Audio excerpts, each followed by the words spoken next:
Hoy estamos comenzando nuestra serie Soy Contracorriente. Estamos hablando de fe. Es por fe nuestro tema del año. Y hoy vamos a comenzar hablando acerca de contracorriente. Vamos a hablar de algo que se llama apologética. ¿Usted ha escuchado esa palabra? Como fuerte, ¿cierto? Sencillo. Vamos a aprender a hacer defensa del Evangelio, de nuestras convicciones de fe, a defender nuestra fe. Hoy voy a hablar de cultura influyente. La iglesia y el Evangelio específicamente, más que la iglesia, el Evangelio, somos los que hemos recibido el Evangelio, somos una cultura. Y es la cultura del reino de Dios. ¿Estamos? Aquí hemos hablado de los valores del reino de Dios. Cuando abrazamos el Evangelio, estamos abrazando una cultura, la cultura del reino de Dios. No somos una subcultura, porque la subcultura normalmente se somete a la cultura, pero la cultura del reino de Dios se debe convertir en una cultura que es capaz de influenciar la cultura de este mundo, ¿verdad? Los valores del reino que usted y yo hemos recibido serán las herramientas que tenemos para influenciar la cultura de este mundo.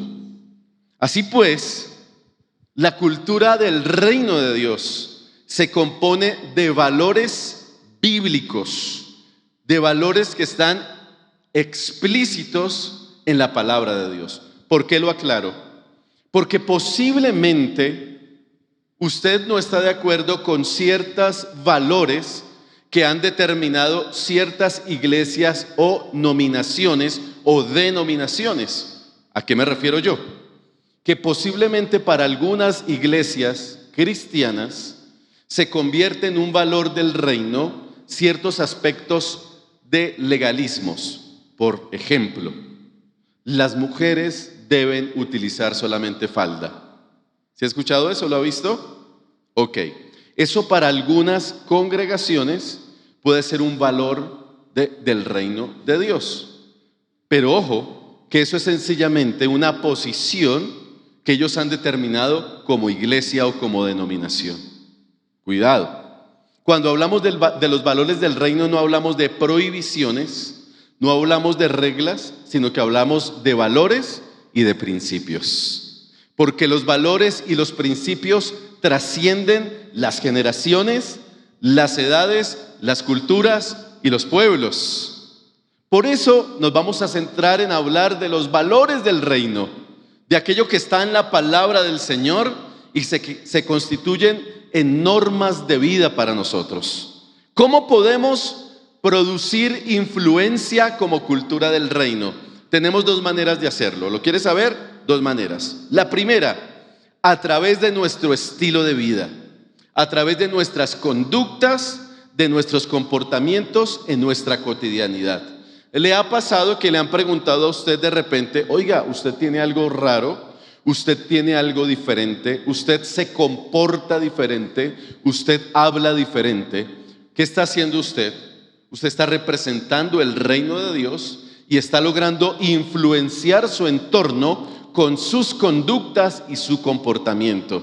Esa es una manera muy importante a través de la cual usted y yo influenciamos nuestra cultura. Pero la segunda es a través de nuestra argumentación, es decir, a través de la capacidad de comunicar y defender nuestra determinación de poner nuestra fe en la palabra de Dios, en Jesucristo y en su obra redentora. Repito, es la capacidad que tenemos de explicar, de exponer, de compartir verbalmente nuestra fe en Cristo Jesús. Y ahí es donde hemos fallado un poco, porque como tenemos pocos argumentos, porque no estudiamos la palabra, porque no profundizamos, ahí es donde nos faltan muchos argumentos. Y algunos dicen que es más importante vivir la fe que predicarla. Quiero decirle que las dos cosas son importantes. Que la tengamos clara aquí, en el conocimiento, y la hagamos práctica en nuestra cotidianidad. porque el Evangelio y los valores del reino de Dios son para personas inteligentes, como usted y como yo. Así que tenemos que buscar el equilibrio entre la fe práctica y también la razón. El Evangelio es para pensarlo. El Evangelio y sus valores están para reflexionarlos, profundizarlos y también para discutirlos. ¿Por qué no? ¿Por qué no ponerlos en discusión? Pero para poder defender el Evangelio necesitamos argumentos. Ojo, y quiero ser claro en algo. El objetivo de esta dinámica no es defender a Dios. Una buena noticia: Dios no necesita que lo defendamos. ¿Estamos de acuerdo? Porque es que Dios se defiende solito. Solito. Y nosotros lo hacemos mejor ahí calladitos. A Dios no tenemos que defenderlo, porque Él es el Señor del universo, porque Él es el Señor de la creación, porque Él es el Rey, el Todopoderoso. Lo que necesitamos defender es nuestras convicciones de fe, mis convicciones. Repito, las defiendo con una vida coherente, conductas y comportamientos que glorifiquen a Dios y su palabra, pero también con la capacidad, la profundidad, la elocuencia, ¿por qué no?, la sabiduría para comunicar el Evangelio.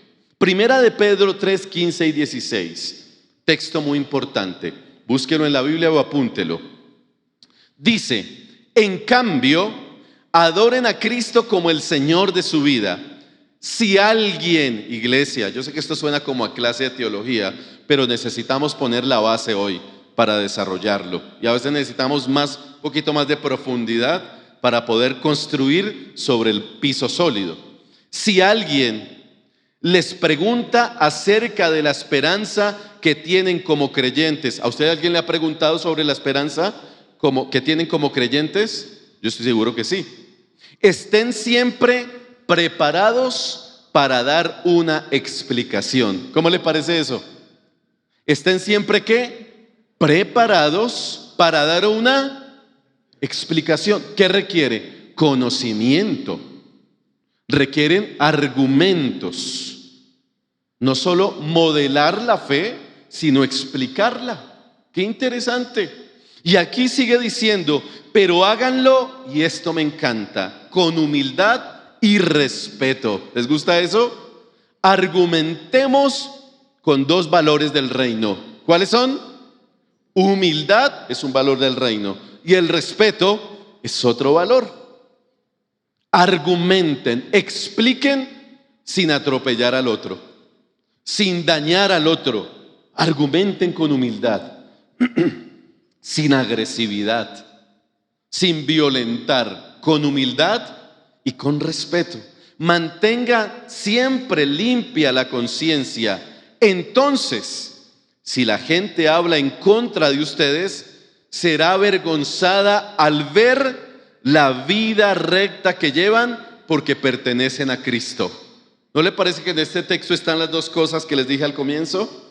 Explicación, argumentación, pero también una vida recta, que coincide, que es coherente mi discurso y el desarrollo de mi vida cotidiana. No se le olvide, si usted se va con Primera de Pedro 3:15 en su corazón y 16 en su corazón, yo me quedo tranquilo, porque nos va a quedar claro que vamos a tener que prepararnos para explicar el Evangelio, para dar argumentos y explicaciones. Por eso en esta serie Contracorriente tenemos como objetivo aprender a argumentar nuestra fe cristiana desde la práctica y desde el conocimiento bíblico. ¿Y cuál va a ser nuestra inspiración y nuestro paradigma? Jesús. Jesús, un hombre de fe, un hombre que defendió su fe, que vivió la fe, que la argumentó. La Biblia dice que cuando Jesús hablaba, las multitudes quedaban asombradas y se preguntaban unos a otros: ¿quién es este que con tanta elocuencia logra explicarnos la fe? Ese es nuestro modelo por excelencia, Jesús. Pero lo más maravilloso es que Jesús salía al campo de acción y eso que él hablaba de manera elocuente era una realidad en su cotidianidad. Y lo que logró Jesús fue influenciar esa cultura religiosa, política y social con los valores del reino de Dios. Qué reto el que tuvo Jesús. Pero esa fue la misión. El Señor o el Padre lo envió para que se estableciera su reino en esta tierra y nos delegó a nosotros el gran propósito y la gran misión de establecer su reino en esta tierra. ¿Están listos para establecer su reino? Debemos estar listos. No se les olvide, explicando con altura cuál es nuestra esperanza, pero viviéndola en nuestra cotidianidad. Por eso Romanos capítulo 12, verso 2, usted lo conoce muy bien. No imiten ni las costumbres ni las conductas de este mundo. Más bien, dejen que Dios los transforme en personas nuevas, al cambiarles la manera de pensar. ¿En dónde está trabajando el evangelio? En la mente. Aquí nos lleva a la reflexión. Entonces comprenderán o aprenderán a conocer la voluntad de Dios para ustedes, la cual es buena, agradable y perfecta. Tenemos unos retos tremendos frente a cómo lograr influenciar esta cultura del mundo con la cultura del evangelio, con la cultura del reino. Y aquí se nos plantea, cuidado, no imiten las costumbres de este mundo. Cambien su manera de pensar. Ahora, el mundo al que se refiere el apóstol Pablo es el conjunto de creencias, de costumbres, de conductas. Es el sistema que gobierna sobre esta sociedad y cuyos valores o antivalores van en contravía con muchos de los valores del reino de Dios. Porque estamos viviendo hoy más que nunca tiempos en los cuales la sociedad llama a lo bueno malo y a lo malo bueno. Tiempos en los cuales se ha normalizado el pecado y las conductas que durante quizá muchas décadas se han culturizado, se han vuelto cultura en nuestro entorno. Y pongo un ejemplo, el machismo. El machismo ha sido una herencia y un patrón generacional que se ha repetido, y el machismo se convirtió en una cultura que hemos o han, en algunos casos, aceptado incluso las familias. Y el machismo dice que el hombre tiene todo poder y potestad sobre la mujer y tiene el permiso para tener muchas mujeres, por ejemplo. Ese es machismo. Al hombre que tiene muchas mujeres, ¿cómo le dicen? Ese tipo es un duro. Mire, es un rompecorazones. Y la cultura dice, wow, este tipo. Pero la mujer que tiene muchos hombres, ¿sí se nota ahí? Esa es una mujer de mala reputación. ¿Sí ve cómo se avala lo uno y lo otro? Entonces hemos culturalmente dado el visto bueno a muchas conductas que no son de Dios. Hemos permitido que la corrupción se vuelva normal. ¿No se ha vuelto normal la corrupción? Aquí tenemos personas que necesitan hacer contratos y lamentablemente nos dicen, todo el mundo tiene que estar pidiendo la mordida. Y ese entorno es el entorno del CBY, que llaman, ¿cierto? Y se normalizó a tal punto que usted puede corromper hasta el vigilante de un edificio. Desde esas instancias, desde el vigilante del edificio, se mueve la corrupción. Solo basta sacar el billetico. ¿Y sabe qué decimos? Normal. Normalizamos esas conductas. Cuando no queremos hacer fila, usted llega y dice, ¿qué fila tan larga? Se nos hace normal mirar si hay alguien adelante que nos pueda evitar la fila o si hay alguien que le podamos pagar para evitarnos la fila.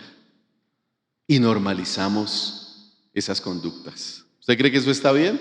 No, pero como es parte de la cultura. Y la cultura, ¿qué nos dice? Mijo, la vida es para los vivos. ¿Sí se da cuenta? La vida es para los despiertos. Hágale, avíspese. Hay que avisparse. No haga fila. Mire a ver cómo le hace la trampa al peso. ¿Ha escuchado eso? Y seguimos repitiéndolo. Hágale la trampa al peso. Nosotros no necesitamos hacer trampas. Pero se culturiza tanto lenguaje y tantas cosas como la malicia. Póngale malicia. ¿Usted cree que el Señor quiere que usted y yo le pongamos malicia a la vida? ¿O que tengamos discernimiento? ¿Qué opina usted? Yo no veo en la Biblia que dice, revístanse de malicia indígena para alcanzar sus objetivos. La palabra del Señor me dice todo lo contrario. Piensen en lo bueno, piensen en lo agradable, en lo que es digno de alabanza. Todo lo contrario. ¿Se dan cuenta cómo podemos influenciar esta cultura que está en contravía frente a los valores del reino de Dios? Y podemos pensar en muchas cosas. Incluso le pido a Dios que en esta serie nos lleve a pensar en cuántos malos hábitos, pecados y malas costumbres de este mundo hemos adoptado nosotros.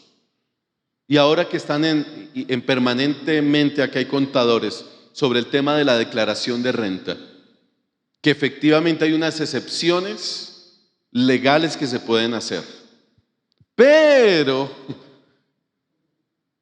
echa la ley, echa la trampa, ¿cierto? Y ahí estamos, buscando la manera de evadir los impuestos. ¿Y cuál es el principio bíblico? Den al César lo que es del César y a Dios lo que es de Dios. Y quiero decirles que hay unos que ni lo uno ni lo otro. Ni para Dios ni para el César, todo para ellos. No aparecen por ningún lado. Den al César lo que es del César y a Dios lo que es de Dios. ¿Se dan cuenta?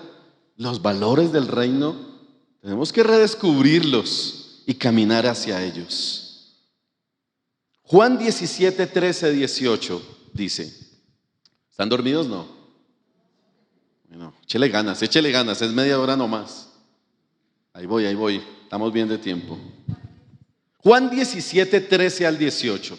Yo les estoy dejando estos textos y no les di ayudas hoy. Escriban, apunten, memoricen, hagan alguna cosa. Pero vamos a obligarnos a ¿qué? No todo masticado. Llegue a la casa y hágale, mano. Escriba, profundice, mano. Porque aquí solo tenemos media hora. Pero usted tiene la responsabilidad de escudriñar las escrituras. Ahora voy a ti. Mientras estuve con ellos, esta es la oración gloriosa de Jesús al Padre, orando por nosotros.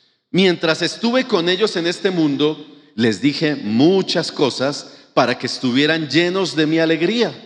Les he dado tu palabra y el mundo los odia porque ellos, oiga bien, no pertenecen al mundo, así como yo tampoco pertenezco ¿a quién? Al mundo. No te pido que los quites del mundo, sino que los protejas del maligno. Al igual que yo, ellos no pertenecen a este mundo. Hazlos santos con tu verdad. Enséñales tu palabra, la cual es verdad. Así como tú me enviaste al mundo, yo los envío al mundo y me entrego por ellos como un sacrificio santo para que tu verdad pueda hacerlos santos. La oración de Jesús: no te pido que los quites del mundo, sino que los guardes del mal. Oro por ellos, porque ellos no pertenecen al mundo, así como yo tampoco pertenezco al mundo. Iglesia, nosotros pertenecemos al reino de los cielos. Una noticia, estamos de pasadita por acá. ¿No se alegra por eso? De pasadita. En menos de nada el Señor vendrá por segunda vez. ¿Lo celebra? Chévere, ¿cierto? A uno les da terror pensar en eso. Yo les digo, el Señor viene por segunda vez. Y si no viene, pues nos va a llevar así sea uno por uno, o en combo, no sé. Pero lo cierto es que mi ciudadanía y la suya está en el reino de los cielos. Eso nos debe llenar de esperanza. Entonces, 3 cosas rapiditas para hablar acerca de aspectos de nuestra vida que son fundamentales en nuestras creencias, valores de fe del reino de Dios en nuestra vida. Lo primero que vamos a tener que trabajar constantemente, y que ya lo hemos hecho, pero vamos a profundizar, es primero la identidad. Vamos a trabajar primero ¿qué? La identidad, mi identidad. Tiene que ver con quién soy yo, cuál es mi posición en Cristo y a quién le pertenezco. ¿Usted puede responder a eso? ¿Quién soy? ¿Cuál es mi posición y a quién le pertenezco? Si mi identidad en Cristo no está clara, si no sé quién soy, no sé cuál es mi posición y no sé a quién le pertenezco, entonces seré cualquier cosa, creeré en cualquier cosa y adoraré cualquier cosa. Y al final validaré todo en mi vida. Es decir, no sé quién soy ni para dónde voy. El Evangelio te ubica en quién eres, en cuál es tu posición, en a quién le perteneces, en dónde estás y en para dónde vas.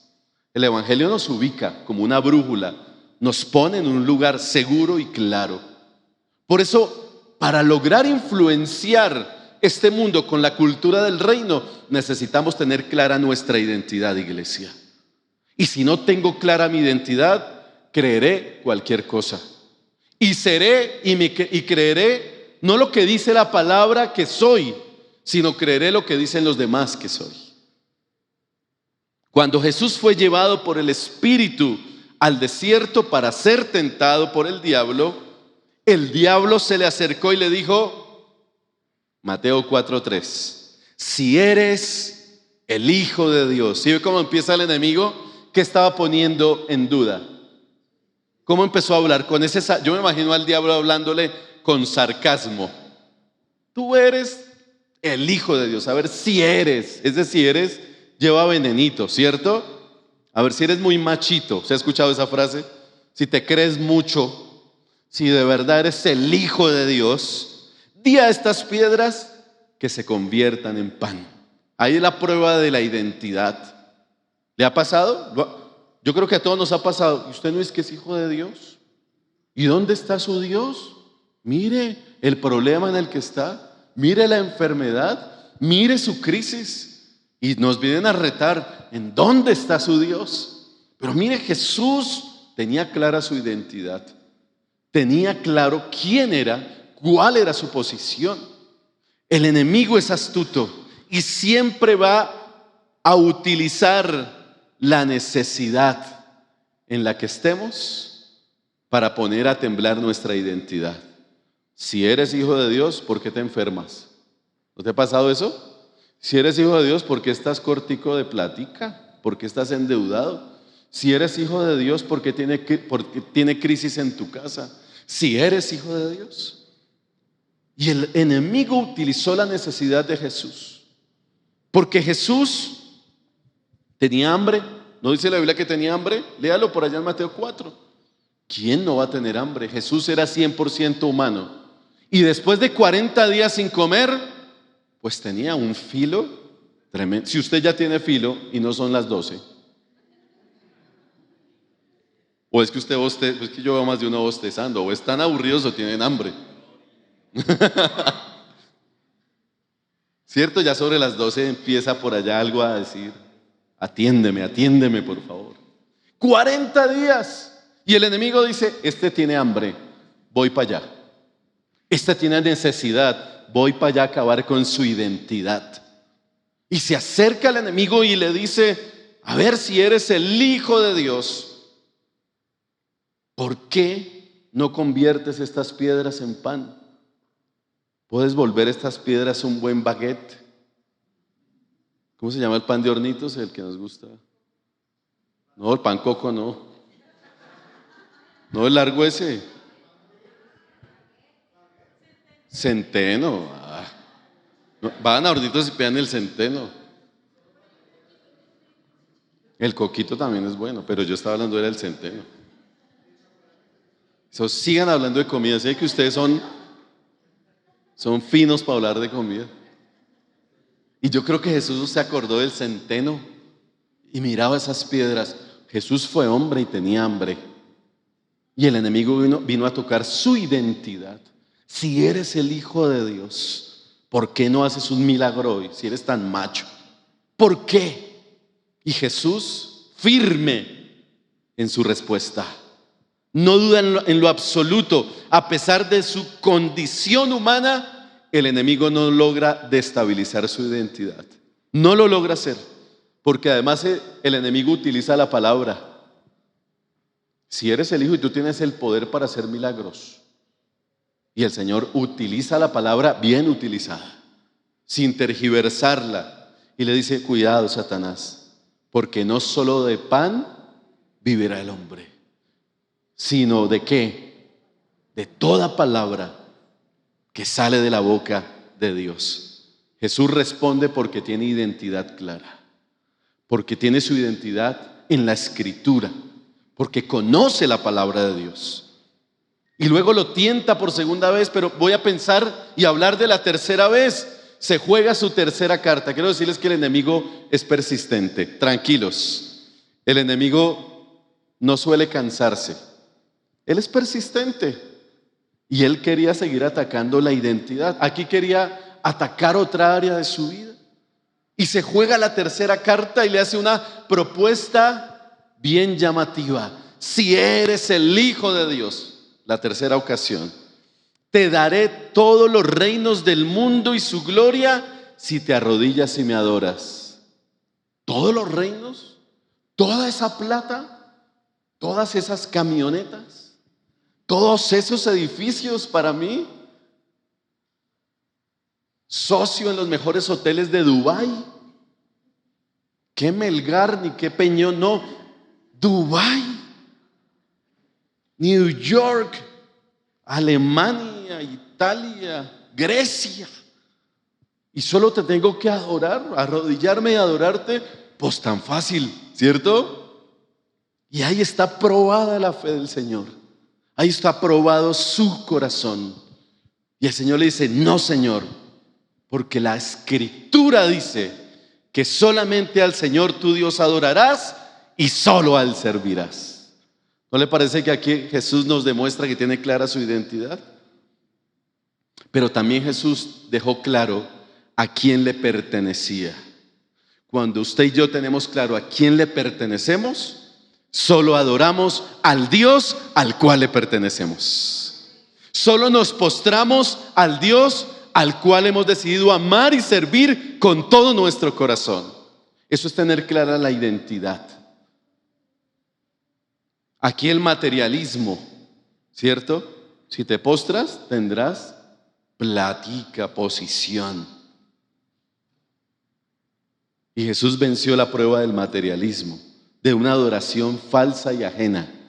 No adoraré, porque uno de los dioses de este mundo es eso: el amor por las riquezas, un afán por tener, un afán por las fortunas, un afán por lograr tesoros. Cuando la Biblia me dice: no hagan tesoros en esta tierra, porque a esos se los traga el óxido. Ahora, compre su casa, pues claro. Compre su carro, pues claro. Pero un día eso se lo va a tragar la polilla, tranquilo. Está bien, hágalo. Eso es parte de la vida. Y Dios nos quiere bendecir en esta tierra. Yo estoy seguro que Dios nos quiere dar una buena casa, ¿verdad? Amén. Un buen carro, pero que ahí no esté el corazón, porque eso se va. Eso es pasajero. La segunda área, después de la identidad, es la transformación. El Evangelio toca y transforma nuestra mente, afecta y renueva nuestra manera de pensar y de vivir. Y quiero decirles que la renovación de la mente es un proceso continuo que que no se da de la noche a la mañana ni de manera mágica. Cuando usted aceptó al Señor, empezó un proceso en su vida, ¿cierto? La buena noticia es que el proceso no ha terminado y no terminará. ¿Hasta cuándo? Hasta que nos encontremos con Cristo Jesús. Hasta que lleguemos a la estatura de nuestro Señor. Esa es la medida, imagínense la medida que tenemos. Transformación de nuestra mente. Todos tenemos un contexto y una formación familiar, una formación social y religiosa. Y la sumatoria de lo que recibimos en nuestro contexto son las convicciones que hoy tenemos y definen nuestra manera de pensar y de vivir. Si usted revisa a sus papás, es posible que usted se parezca mucho a ellos. En sus gestos, en su tono de voz, en su manera de pensar, en su manera de hacer las cosas. Pero es posible que muchas de esas cosas tienen que llegar a su fin, porque hay que repensarlas, hay que replantearlas. Porque no todos los patrones que recibimos de la casa son buenos y no todos son malos. Pero esas convicciones, valores y demás tienen que ser filtradas en ese proceso de transformación en nuestra vida. Por lo tanto, cuando el reino de Dios llega a nosotros y toca nuestra mente, tenemos que empezar a experimentar una nueva manera de pensar. Y ese proceso tiene confrontación. ¿A quién le gusta ser confrontado? Ay, es duro ser confrontado. Es difícil. Pero necesitamos la confrontación en nuestra vida. En una ocasión, a Jesús le llevaron una mujer sorprendida en adulterio. ¿Lo recuerdan? La primera pregunta, ¿dónde estaba el hombre? ¿Por qué llevaron solo a la mujer? Qué sociedad tan machista, ¿cierto? Apareció solo la mujer y la llevaron semidesnuda a los pies de Jesús. Y retan al Señor, lo retan. Señor, ¿qué hacemos si la ley dice que esta mujer merece ser apedreada? Hay que matarla porque la sorprendimos en pecado. Jesús, ¿tú qué dices? ¿Arrancamos o no? Cuente 3 y empezamos a matarla. Así estaba la cosa. Y Jesús entra a confrontar a los religiosos. ¿No los confronta? Él tranquilo, sin pelear, sin levantar la voz, con más intelecto y sabiduría que cualquier cosa. Hace su dibujito ahí en la tierra y les va hablando. Si alguien está libre de pecado, ¿qué? Empiece, tire la primera piedra, empiece a apedrearla. Confrontación. Si alguien se cree tan santo y tan puro, arranque. ¿Qué está haciendo el Señor? Confrontando su manera de pensar frente a una ley impuesta por ellos, inventada por ellos, sin misericordia, a unas leyes absurdas que no dignificaban al ser humano ni a la mujer. Y el Señor los confronta y los está llevando a cambiar ¿qué? Su manera de pensar. Y luego tiene un diálogo con ella y le dice: mujer, ¿en dónde están los que te acusaban?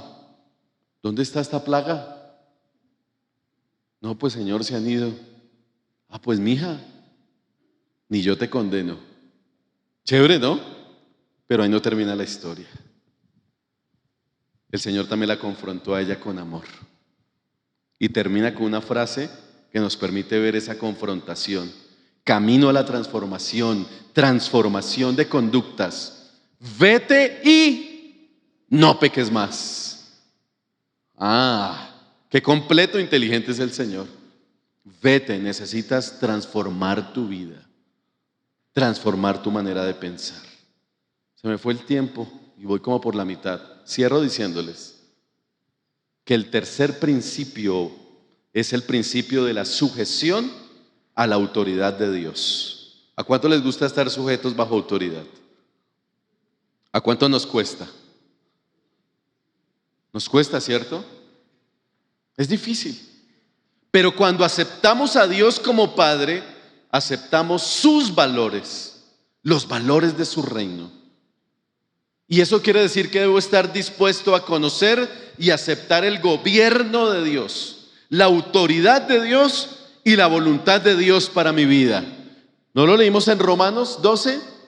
Si ustedes cambian su manera de pensar y de vivir, lograrán conocer, comprobar y aceptar la voluntad de Dios para sus vidas.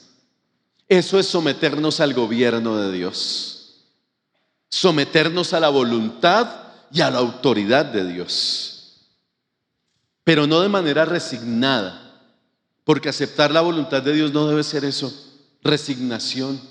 Yo tanta gente resignada y usted, pues ahí haciendo la voluntad de Dios. ¿Y no tiene trabajo? No, pues esa es la voluntad de Dios. ¿Y usted no quiere salir de esa pobreza? No, pues el Señor dijo que a los pobres siempre los tendríamos.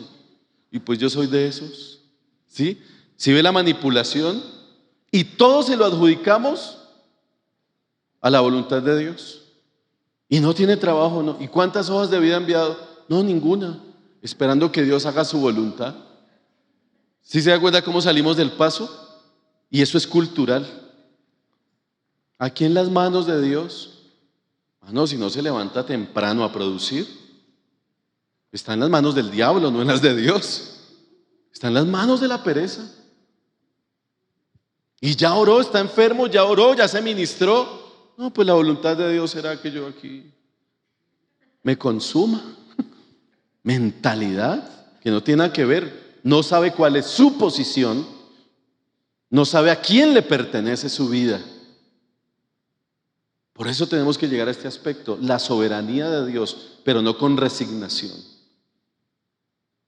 Aceptar la voluntad y el gobierno de Dios es muy diferente a resignarme y andar por la vida improvisando. A ver qué pasa. Y usted no, que el Señor haga su voluntad en mi vida. Usted no ora. No, el Señor hará su voluntad. Si Dios quiere, vea, si Dios quiere voy el domingo a la iglesia. ¿What? Si Dios quiere, yo oro, pastor. Vamos a ver qué quiere Dios. Si Dios quiere, leo la Biblia. ¿Cuál si Dios quiere? Dios quiere, mano. Falta es mi voluntad sometida a la voluntad y al gobierno de Dios. Dejemos de adjudicarle todo al Señor. La pereza y lo que no, los que tenemos identidad en Cristo hacemos que las cosas en Dios sucedan. No nos quedamos esperando cómo sucede todo. Provocamos el mover de Dios. Provocamos la restauración. Provocamos el avivamiento. Pero yo no me puedo quedar ahí esperando que el Señor haga su voluntad mientras me siento a ver Netflix por horas y por maratones. No, iglesia, esto no funciona así. La voluntad de Dios ya la tenemos clara. Caminemos en esa voluntad. Su voluntad es que seamos santos o no. Su voluntad es que seamos hijos firmes con identidad clara. Somos justificados, renovados, lavados, perdonados. Vivamos como gente perdonada, santificada. La voluntad de Dios está ahí. Sabiendo el agua no hay afán. Cierran esa puerta. No, mentira, ya vamos a salir. Concibamos la voluntad de Dios como el poder y la soberanía y la autoridad que Dios tiene sobre mi vida, cuyo poder y autoridad gobierna sobre mi mente. Y eso me conduce a conocer, comprobar y entender que la voluntad de Dios siempre será buena, agradable y perfecta. No con resignación, con alegría. Recuerdo la oración 2 días después de que mi mamá falleció. Era el día del funeral. Era un miércoles en la mañana, dirigía la oración. Y solamente sin resignación, sino con gratitud, le dije: Señor, gracias por acordarte de mi mamá. porque tu voluntad es buena, agradable y perfecta. No con resignación, ay, pobre yo, se me fue mi mamá y ahora ¿qué voy a hacer? Ella está en el reino de los cielos, está gozando de la presencia de Dios. Se me parte el corazón, pero Señor, gracias, porque tu voluntad es buena, agradable y perfecta. Y no la resignación. Yo creo en un Dios que tiene planes de bienestar para sus hijos, planes buenos para sus hijos, pero tengo que enfrentar este mundo a la altura del reino de Dios. ¿Quién soy? ¿Cuál es mi posición? ¿Y quién es mi dueño? ¿A quién le pertenezco? ¿Usted lo sabe? ¿Tiene certeza de eso? Póngase en pie, por favor, los que están convencidos de ello.